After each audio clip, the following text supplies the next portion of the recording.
এইবাৰ গগৈ বনাম গগৈ। অখিল গগৈ গৌৰৱ গগৈৰ খুল্লম খুল্লা যুদ্ধ আৰম্ভ। হয়, ঠিকেই শুনিছে। এদিন পূৰ্বে গৌৰৱ গগৈয়ে অখিল গগৈক টাৰ্গেট কৰাৰ পিছতেই অখিল গগৈয়ে প্ৰত্যুত্তৰ দি কৈছে গৌৰৱৰ অহংকাৰ ফুটি উঠিছে। তেওঁ বাস্তৱ কি বিচাৰে কোনে ধৰক মই পাৰা নাই। মানে অখিল গগৈৰ ৰাজনৈতিক স্থিৰতা আছে নে? মই ক'ব নোৱাৰো। তেওঁ ৰাজনৈতিকভাৱে যথেষ্ট কৌশলেৰে কামো কৰিব পাৰে, মই ক'ব নোৱাৰো। মই ধৰিব পৰা নাই, মই সহজ সৰল, মই ধৰিব পৰা নাই কি তেওঁ কি বিচাৰে। গৌৰৱ গগৈ সভাপতি হোৱাৰ পাছত মই কংগ্ৰেছ সম্পৰ্কে এটা শব্দও কোৱা নাই। কংগ্ৰেছ সম্পৰ্কে সামগ্ৰিকভাৱে এটা শব্দও কোৱা নাই। এটাই অপেক্ষা কৰি ৰৈ আছোঁ যে গৌৰৱ গগৈৰ মুখৰ পৰা একতাৰ কথাটো আহিব। আমি ভাবি আছিলোঁ যে গৌৰৱ গগৈ নিজৰ দলটো শক্তিশালী কৰিবলৈ লাগি আছে, কিন্তু গৌৰৱ গগৈ যদি লগতে বিৰোধী একলগ নোহোৱাটো ভাবি আছে, যদি এইটো বক্তব্য সঁচাকৈ তেখেতৰ দলৰ বক্তব্য বা তেখেতৰ বক্তব্য হয়, তেতিয়াহ'লে সমগ্ৰ অসমীয়া জাতিৰ কাৰণে, সকলোৰে কাৰণে এই বক্তব্য দুৰ্ভাগ্যজনক। গৌৰৱ গগৈয়ে স্পষ্টকৈ কৈছিল, অখিলে আজি এটা কয়, কালি এটা কয়।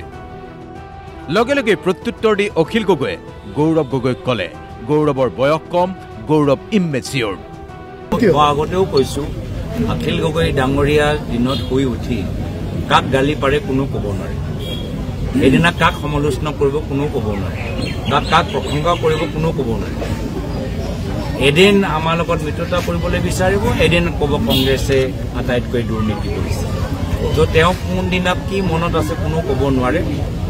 ব্যক্তিগতভাৱে আমাৰ তেখেতৰ লগত কোনো আমাৰ বেয়া ভাৱ নাই, কিন্তু আজি তেওঁ এটা কথা কয়, এসপ্তাহ পিছত কি কয় কোনো ক'ব নোৱাৰে।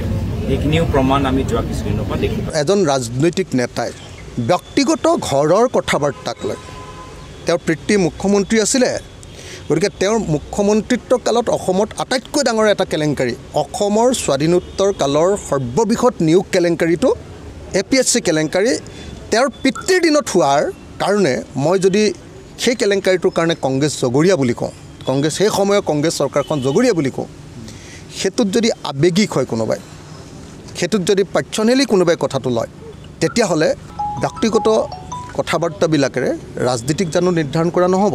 মই ভাবোঁ যে গৌৰৱৰ বয়স কম, গৌৰৱ আৰু অলপ মেচিয়ৰ্ড হ'ব লাগিব। আগৰ কংগ্ৰেছ চৰকাৰৰ যিবিলাক মানে জনগণ বিৰোধী কাম, সেইবিলাকৰ কাৰণে মানুহে সমালোচনা কৰিবই।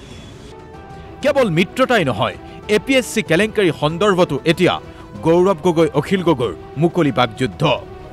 গৌৰৱে বিটিআৰ ভ্ৰমণ কৰি সাংবাদিকক গৌৰৱে কৈছে এতিয়া কংগ্ৰেছে নিজৰ সংগঠন বৃদ্ধি কৰিব, বিটিআৰত অকলেই নিৰ্বাচন খেলিব কংগ্ৰেছে। কিন্তু অখিল গগৈৰ প্ৰশ্ন, বিৰোধী দলৰ কোনো নেতালৈ এটাও ফোন কৰা নাই গৌৰৱে। কংগ্ৰেছে নিজৰ অহংকাৰৰ কাৰণে 26ত ৱাক অভাৰ দিব নেকি বিজেপিকেই? তেওঁ ৰাজনৈতিকভাৱে যথেষ্ট কৌশলেৰে কামো কৰিব পাৰে, মই ক'ব নোৱাৰো। মই ধৰিব পৰা নাই, মই সহজ সৰল, মই ধৰিব পৰা নাই কি তেওঁ কি বিচাৰে। কংগ্ৰেছে সঁচাকৈ এইবাৰো আকৌ বিজেপিক শাসনত দিবৰ কাৰণে তেওঁলোকৰ নিজৰ অহংকাৰৰ জৰিয়তে বিজেপিক শাসনত দিবৰ কাৰণে আকৌ ব্যৱস্থা কৰি দিব নেকি? APSC কেলেংকাৰীক লৈ তৰুণ গগৈ চৰকাৰক দোষাৰোপ কৰিছিল অখিল গগৈয়ে। গৌৰৱে কৈছিল অখিল গগৈয়ে কেতিয়া কি কয় ধৰিবই নোৱাৰি। পুনৰ প্ৰত্যুত্তৰ দি অখিল গগৈয়ে এইবাৰ ক'লে পূৰ্বৰ কংগ্ৰেছ চৰকাৰৰ দুৰ্নীতিৰ কথা কোৱাটো অপৰাধ হ'ব নোৱাৰে। মুঠতে এতিয়া 26ৰ নিৰ্বাচনৰ পূৰ্বেই ৰণাংগনত নামি পৰিছে গৌৰৱ অখিল।